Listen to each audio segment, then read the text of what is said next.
Bonjour. Cette semaine, nous avons appris à écrire un quotient sous forme d'une fraction. Considérons le quotient 3,7 sur 2. Ce quotient n'est pas une fraction parce que son numérateur 3,7 n'est pas un nombre entier. Alors, comment écrire ce quotient sous forme d'une fraction? Il faut écrire un quotient égal à celui-là, ayant le numérateur et le dénominateur comme nombres entiers. Le problème de ce quotient, donc, c'est au numérateur qui est 3,7. Il faut se débarrasser de cette virgule.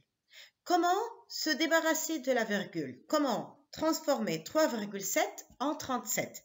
Eh bien, tout simplement, il suffit de multiplier le nombre 3,7 par 10.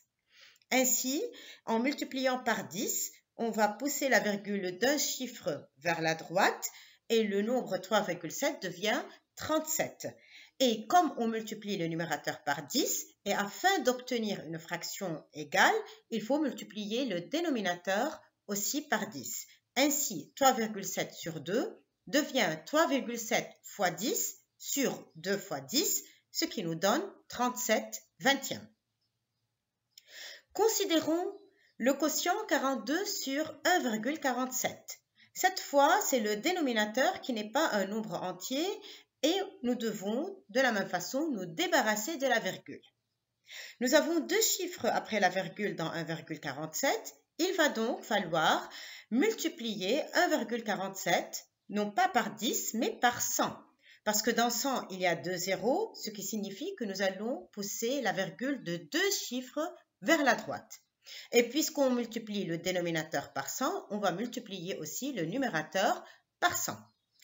Notre quotient devient donc 42 fois 100, ça fait 4200 et 1,47 fois 100, 147. Considérons maintenant le quotient 3,6 sur 9,09. Le problème se trouve au numérateur et au dénominateur. On a un chiffre après la virgule au numérateur et deux chiffres après la virgule au dénominateur.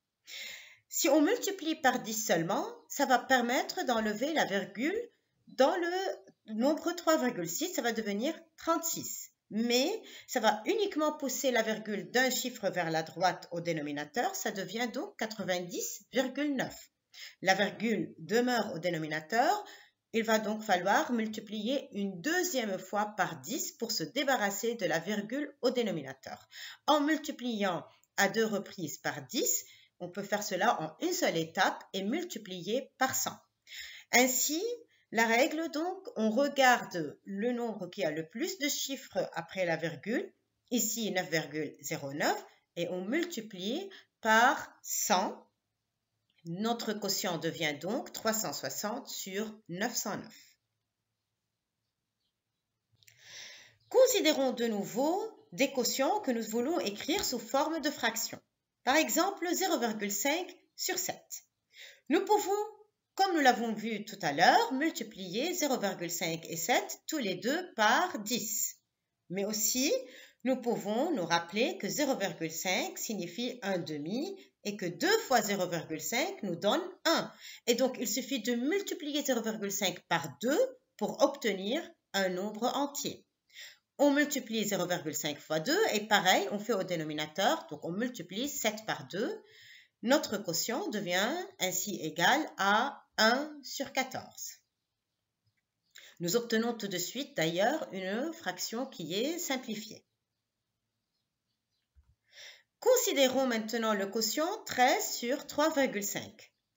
Le problème ici se trouve au dénominateur parce que la virgule se trouve au dénominateur. 3,5, c'est un nombre dont la partie décimale est égale à 0,5. Encore une fois, il suffit donc de multiplier 3,5 par 2 pour nous débarrasser de la virgule. 13 fois 2 et 3,5 fois 2 nous donnent, ici on prend le double, en multipliant par 2 on obtient les doubles des nombres. 13 fois 2 ça fait 26 et 3,5 fois 2 ça fait 7. On obtient ainsi une fraction. Poursuivons avec 0,25 sur 9. On a le problème dans 0,25. Et rappelons-le, 0,25, c'est égal à 1 quart. Et il nous faut 4 quarts pour obtenir une unité, donc il nous faut 4 fois 0,25 pour obtenir une unité. Il suffit ainsi de multiplier 0,25 fois 4 pour obtenir un nombre entier. 0,25 fois 4, et on fait pareil au dénominateur, 9 fois 4, ça nous fait un 36e. Et considérons aussi cet exemple, 7 sur 2,25. Nous avons le problème au dénominateur avec 2,25. La partie décimale de ce nombre est égale à 0,25. Il suffit ainsi de le multiplier par 4 pour enlever la virgule. 7 fois 4 est 2,25 fois 4. 2,25 fois 4, ça nous fait 9 et 7 fois 4 nous fait 28.